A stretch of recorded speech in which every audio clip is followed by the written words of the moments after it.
அவருடைய கிருபை நம்மை தாங்குகிறதா இருக்கிறது. அவருடைய கிருபை பெயர் சொல்லி அழைக்கிறதா இருக்கிறது. தகுதி இல்லாத நம்மை தகுதிப்படுத்துகிறது கர்த்தருடைய கிருபை மாத்திரமே.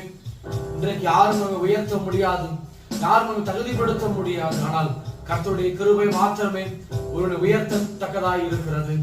என்னோடு கூட சேர்ந்து அவருடைய நாமத்தை மகிமைப்படுத்துவோமா? ஹல்லேலூயா. உமக்கு நன்றி ஆவியானவரே. உங்க கிருபைதான் என்னை தாங்குகின்றது. உங்க கிருபைதான் என்னை நடத்துகின்றது.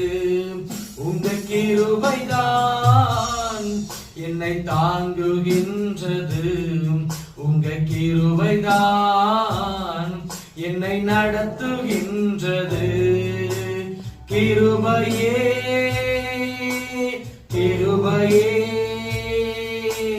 மாறாத நல்ல கிருபையே. கிருபையே கிருபையே மாறாத நல்ல கிருபையே. உடைக்கப்பட்ட நேரங்கள் எல்லாவற்றிலும் உடைத்து உருவாக்குகிறது கர்த்தருடைய கிருபை மாத்திரமே. தகுதி இல்லாம இருக்கிற நம்மை ஒவ்வொரு நாளும் உடைத்து நம்ம ஒரு அழகான ஒரு பாத்திரமாய் மாற்ற வேண்டும்.